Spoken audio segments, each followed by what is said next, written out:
Hello বন্ধু, এখন কথা হবে captain America brave new world এই মুভিটা নিয়ে।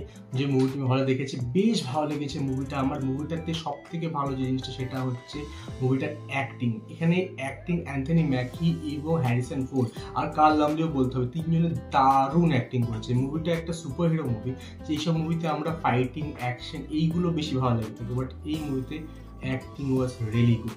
আর এই মুভিটা কিছুটা ওরা ক্যাপ্টেন আমেরিকা মানে সিভিল ওয়ার বলবো না, বলবো হচ্ছে আমি উইন্টার সোলজার যে মুভিটা ছিল, সেই মুভিটা যেরকম একটা থ্রিলার মুভি ছিল ওই ধরনের কিছু করার চেষ্টা করেছে, বাট এখানে লার্জার লাইফ অনেক কিছুই রয়েছে। তুমি সব থেকে পরে ইটারনালের যে সেলেস্টিয়ালের টিয়ামেজ সেটাকেই ধরতে পারো। তো মুভিতে স্পয়লার না দিয়ে আমি তোমাদের যে ছোটো করে কাহিনীটা বলি, মুভিটাতে দেখানো হয় যে আমরা অ্যাডামেন্টিয়াম খুঁজে পাই। যে তোমরা কমিক পড়ে থাকো বা তুমি যদি উলভারিন সম্পর্কে উলভারিনের পুরো স্কেলেটনটা অ্যাডামেন্টিয়ামে, তো সেই অ্যাডামেন্টিয়ামটা ফার্স্ট টাইম আমাদের মার্বেল ইউনিভার্সে খুঁজে পাওয়া যায়। কোথায় পাওয়া যায়? ওই যে টিয়ামেজ ছিল ইন্ডিয়ান ওশিয়ানে, যে পাথর হয়ে গেছে তার মধ্যে পাওয়া যায়। তো সেটাকে নেওয়ার জন্য অল ওভার ওয়ার্ল্ড চেষ্টা করছে, সে যে কোনো গভর্নমেন্ট হোক, ব্ল্যাক মার্কেট সাইট হোক, সবাই ট্রাই করছে এবং এটা নিয়ে প্রায় একটা ওয়ার্ল্ড ওয়ার শুরু হয়ে চলেছে। সেটাকে স্টপ করার জন্য সামনে কি থেকে দাঁড়াচ্ছে, বিকজ অ্যাভেঞ্জার বলে কোন টিম এই মুহূর্তে নেই। এন্ড গেমের পর সব বিখরে যায়, তো অনেকে মারা যায় and all those things. So সেখানে এগিয়ে আসছে হচ্ছে captain America, but Steve Roger নয়, স্যাম উইলসন।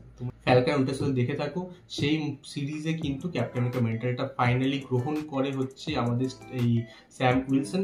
ঠিক আছে, যদিও এন্ড গেমের পরেই দিয়ে দেওয়া হয়েছিল ওকে এই শিল্ডটা স্টিভ রজার থেকে, মানে স্যাম উইলসনকে, তো সেটা পাওয়া যায়। এবং এই যে উঠে দাঁড়ায় তার মধ্যে কিন্তু অনেকগুলো বৈশিষ্ট্য আছে, মানে নর্মাল যে স্টিভ রজার তার থেকে কিন্তু অনেক ডিফারেন্ট। সে out of the time man, ও এই টাইমের লোক, ও কিছুটা হলেও একটু পুরো তার ধরনের ব্যাপার রেখে থাকে, ও ধরে রাখে না।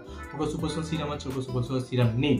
এবং আরেকটা জিনিস ক্যাপ্টেন আমেরিকা মানে স্যাম উইলসন করেই, আর সেটা হচ্ছে ভেটারেনদের কি বলবো মেন্টাল হেলথের জন্য কথা বলা অ্যান্ড তাদেরকে সাপোর্ট দেয়। সেটা কিন্তু কন্টিনিউ বলতে গেলে এখানে রেখেছে দুজনের জন্য, কার্ল লামলির জন্য আর হ্যারিসন ফোর্ডের জন্য। এটা তিনজন দারুণ অ্যাক্টিং করেছে। তো এইখানে এই যে পার্টিকুলার একটা ওয়ার্ল্ড ওয়ার স্টার্ট হওয়া শুরু হচ্ছে, সেখানে আমরা দেখতে পারি যে হ্যারিসন ফোর্ডের যে থান্ডারবোল্ট রস সে অলরেডি প্রেসিডেন্ট হয়ে গেছে। আর থান্ডারবোল্ট রসকে হ্যারিসন ফোর্ডকে এই জন্য দেওয়া হয় বিকজ এর আগে যে একটা ছিল সে মারা গেছে অলরেডি। তো হ্যারিসন ফোর্ড অলরেডি প্রেসিডেন্ট হয়ে গেছে এবং ট্রাই করছে নতুন অ্যাভেঞ্জার টিম তৈরি করা উইথ স্যাম উইলসন।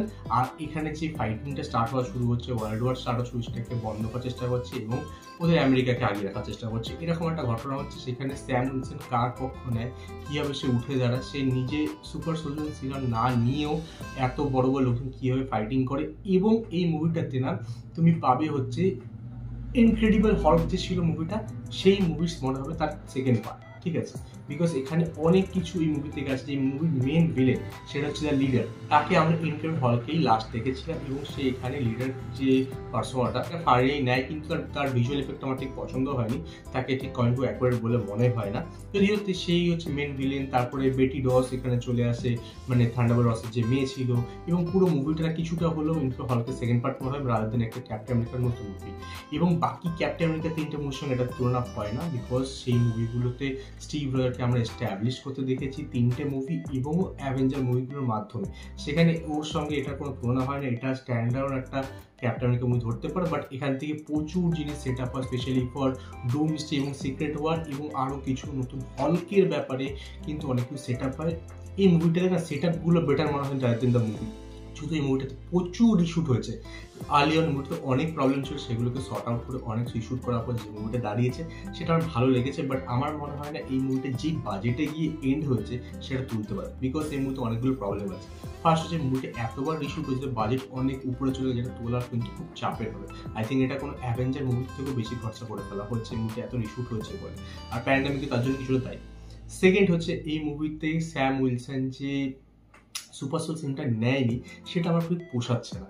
একটা মানে সাধারণ লোক কখনোই মানে বাকি যে কোনো থ্রেটের সঙ্গে লড়াই করতে পারে না, সে রেড হল্ক হোক বা অন্য কোনো ক্যারেক্টার। আর মানে মার্বেল ট্রাই করছে ওকে ফ্রন্ট অ্যান্ড সেন্টার রাখা যখন নতুন অ্যাভেঞ্জার টিম তৈরি হয় ডুমসডে এবং পরের মুভি যেটা আসছে সিক্রেট ওয়ারের জন্য, তো সেটা খুব বিলিভেবল হয় না।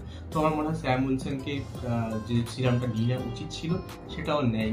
যদিও একটা খুব ভালো স্যুট ইউজ করছে মানে ভাইব্রেনিয়ামের, কিন্তু সেই স্যুটটা ইউজ করলে তার মধ্যে ডিফারেন্ট যে কেউ সেই স্যুট ইউজ করতে পারে, বাট স্যুটটা ইউজ করলেও ওর ভিতরে কিন্তু এমন কোনো এক্সট্রা পাওয়ার শক্তি কিছু নেই যেটা ওর ভিতরের বডির পার্টসগুলো ঠিক থাকে। ঠিক আছে, সেখানে তুমি ব্ল্যাক প্যান্থারের সঙ্গে যদি তুলনা করে, ব্ল্যাক প্যান্থারের কিন্তু স্যুট ছাড়াও বা ও কিন্তু খুব পাওয়ারফুল। কেন? সে অনেক ট্রেনিং নিয়েছে, আর সেকেন্ড হচ্ছে ও ভাইব্রেনিয়াম ছোটবেলা থেকে খেয়ে আসে। ওদের ওখানকার লোকেরা একটু বেশি স্ট্রেংথফুল বেশি, বিকজ ভাইব্রেনিয়ামের যে সয়েল সেখানেই রান্নাবান্না হয়, সেখানে খাওয়া হয়, সেখানকার ফলমূল শাকসবজি সেখানেই খাওয়া দাওয়া, অ্যান্ড অল দোজ থিং।